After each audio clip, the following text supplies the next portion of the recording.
अस्सलामुअलैकुम वरहमतुल्लाहि वबरकातुहू। भाइयों बहनों, दोस्तों, बुज़ुर्गों, अज़ीज़ों, उम्मीद है आप सब खैरियत और आफ़ियत से होंगे। अल्लाह ताला खुश रखे, आबाद रखे, शाद रखे, अपने हिफ्ज़ व अमान में रखे। आज हम आपकी खिदमत में एक बहुत अहम टॉपिक और बहुत अहम उन्वान लेकर आए हैं कि अक्सर माँ बाप अपने बच्चों के उस मसले को लेकर बहुत ज़्यादा परेशान हैं। तो बच्चों के एक अहम मसले को लेकर जिससे माँ बाप परेशान रहते हैं वो हम आपकी खिदमत में लेकर हाजिर हुए हैं, और वो है बच्चों का बिस्तर पर पेशाब कर देना, जिसको बेड वेटिंग कहा जाता है।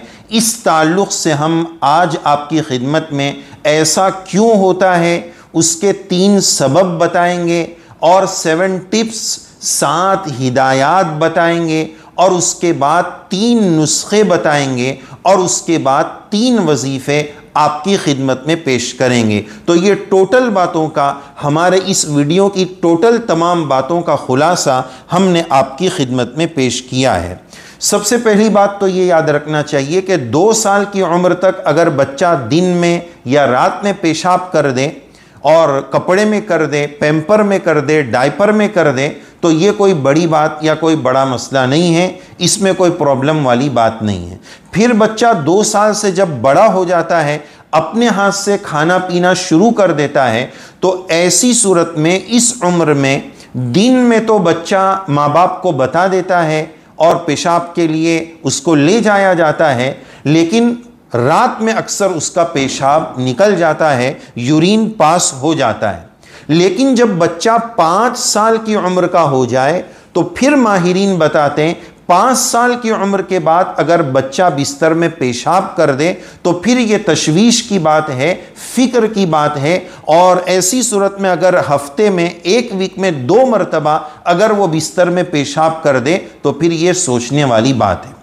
और एक अहम बात शरई नुक्ते नज़र से हदीस पाक में रसूलुल्लाह सल्लल्लाहु अलैहि वसल्लम के इरशाद आली का खुलासा, इस्तंज़िहु अनिल बौल फ़इन्न आम्मत अज़ाबिल क़ब्र मिन्हु, पेशाब के क़तरात से बचो, उमूमन अज़ाब क़ब्र उसी से होता है।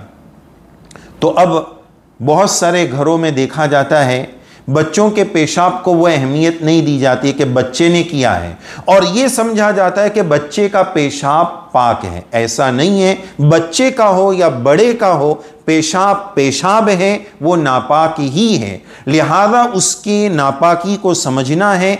आजकल घरों में लड़ाई झगड़े, जिन जादू, भूत प्रेत वगैरह ये जो मसाइल चलते हैं, इन मसाइल का एक सबब घरों में नापाकी का रहना।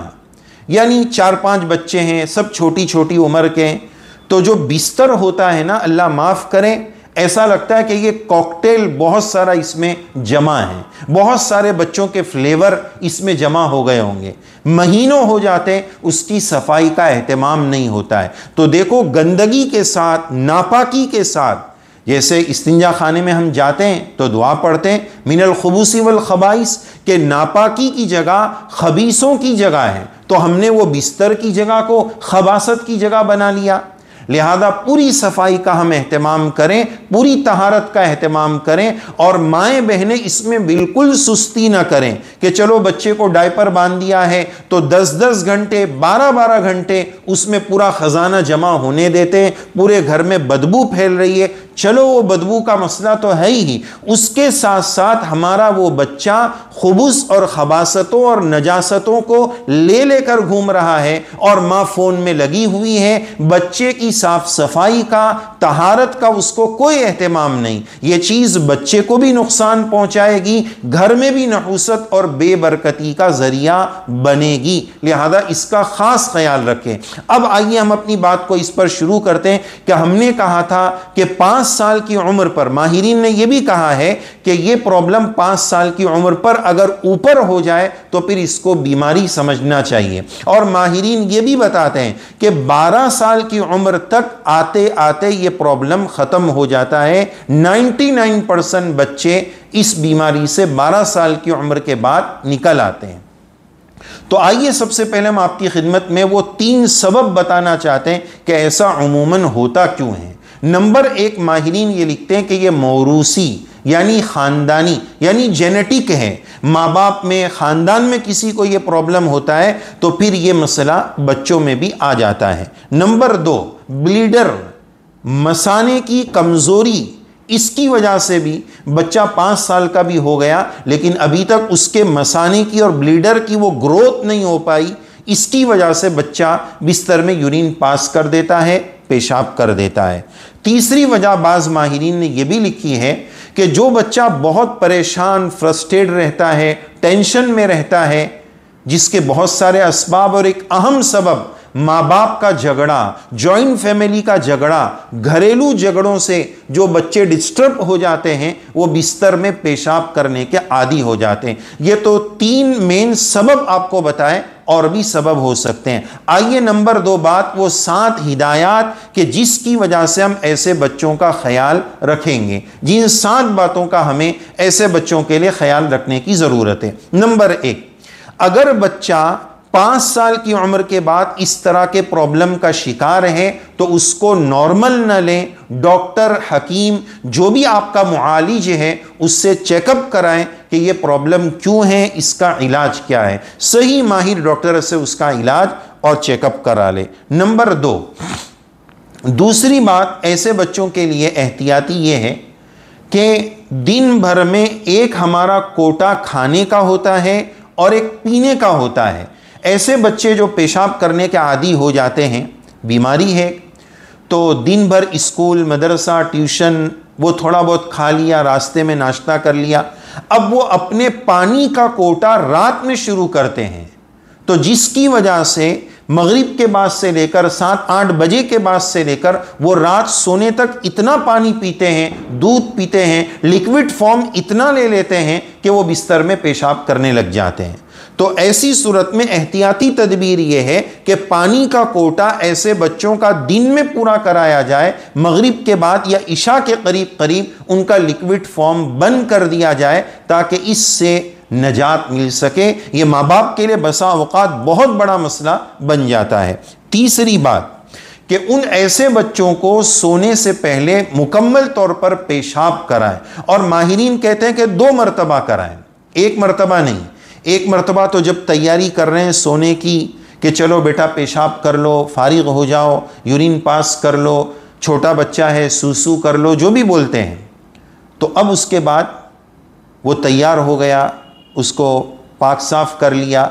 अब जब ऐसा लगे कि अब इसकी आंख बंद होने वाली है तो फिर 1 मरतबा उसको भेजने की कोशिश की जाए कि बेटा एक बार वापस पेशाब कर लो। इसलिए कि उमूमी तौर पर बच्चों को ये देखा जाता है कि जब वो बाथरूम में जाते हैं पेशाब करने के लिए, टॉयलेट वगैरह में, कम्बोर्ड में जाते हैं, तो इतनी उनको जल्दी रहती है कि बाहर मेरा भाई खेल रहा है, मेरा मोबाइल है, मेरा गेम है, तो वो आधा पौना करके जल्दी से निकल आता है। धोया नहीं धोया, साफ किया नहीं किया, तो वो आधा करके निकल आता है। इसकी वजह से भी ये मसाइल रहते हैं। तो माहिरीन कहते हैं कि सोने से पहले उसको 2 मरतबा कम से कम पेशाब कराकर सुलाया जाए। नंबर 4, माहिरीन चौथी बात ये लिखते हैं कि अगर आपका बच्चा रात में पेशाब करता है तो आप चेक करें कि किस टाइम करता है, रात में कितने बजे वो पेशाब करता है।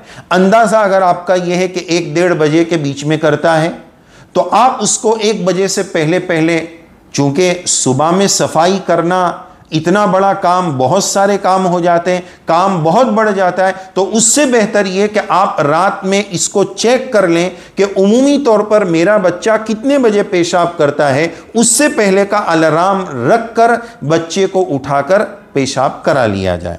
नंबर 5, 5वीं बात यह है कि ऐसे बच्चे को एहसास कमतरी का शिकार न बनाया जाए। उसको इतना टॉन्टिंग करना, बुलिंग करना, मारना, ये सब जो है ये बिल्कुल मुनासिब नहीं, बल्कि ये एक मरज़ है। तो ऐसे बच्चों को मोटिवेट करने की ज़रूरत है, अप्रिशिएट करने की ज़रूरत है, उनकी हौसला अफजाई की ज़रूरत है कि मिसाल के तौर पर उसकी पसंद की क्या चीज़ है। जिस दिन उसने पेशाब नहीं किया बिस्तर में, आप दूसरे दिन उसको गिफ्ट और इनाम के तौर पर उसकी पसंद की कोई चीज़ दिला दो। जैसा आजकल बच्चों को स्टार देने का रिवाज है, तो 30 दिन का एक आप कैलेंडर लगा लो, जिस दिन उसने पेशाब नहीं किया उस दिन उसको स्टार दे दो, तो इससे बच्चे की हौसला अफजाई होगी और उसका दिमागी तवाज़ुन सही रहेगा और इस बीमारी से उसको कंट्रोल करने पर इसमें मदद मिलेगी। और अगली बात कि पैम्पर और डायपर को इलाज न बनाएं कि बस ये चढ़ा दिया ना अब टेंशन फ्री कि अब इसी में ख़जाना जमा करते रहो। नहीं, अगर इसको इलाज बना देंगे कि इसी से मसले का हल हो जाएगा तो फिर हमारे बच्चे की सही तरबियत और इस ताल्लुक से उसकी इस बीमारी का सही इलाज नहीं हो पाएगा। और 7वीं बात, बच्चों को मारना नहीं। भाई बहन बाज़ मरतबा ऐसा रहता है कि 4-5 बच्चे, उसमें 2 बच्चे या 1 बच्चे को ये प्रॉब्लम है तो दूसरे बच्चे उसको सताते हैं, ताना देते हैं, तू सुसु कर देता है, तू ये कर देता है, तो बच्चा उससे बहुत ज़्यादा फ्रस्ट्रेट हो जाता है, एहसास कमतरी का शिकार हो जाता है और इस बीमारी से वो जल्दी बाहर नहीं आ पाता है और इस मसले का असर उसकी पूरी लाइफ पर होता है, उसकी तालीम पर, पढ़ने पर, स्कूल मदरसे पर भी होता है। तो उस बच्चे को समझाएं, दूसरे बच्चों को भी समझाएं कि ये एक प्रॉब्लम है, ये हमारे बच्चे की, हमारे भाई की बीमारी है, तो इस तरह उनकी जहन साजी करें, इसका ख्याल रखें। अल्लाह तबारक व तआला हमारे बच्चों की पूरी हिफाजत फरमाए, बेहतरीन तरबियत फरमाए, बीमारियों, मुसीबतों, आफतों, बलाओं से रब्बे करीम हमारे बच्चों की पूरी हिफाजत फरमाए, हमारे नस्लों के ईमान, जान, माल, इज़्ज़त, आबरू की हिफाजत फरमाए। नाजरीन, इसी मसले को लेकर बेड वेटिंग यानी बिस्तर गीला कर देना, बच्चों का बिस्तर पर पेशाब कर देना, इस ताल्लुक़ से पार्ट 2 में हम आपकी खिदमत में 3 नुस्खे और 3 वजीफ़े इससे नजात पाने के पेश करेंगे, उसको भी ज़रूर देखिएगा। जज़ाकुमुल्लाह।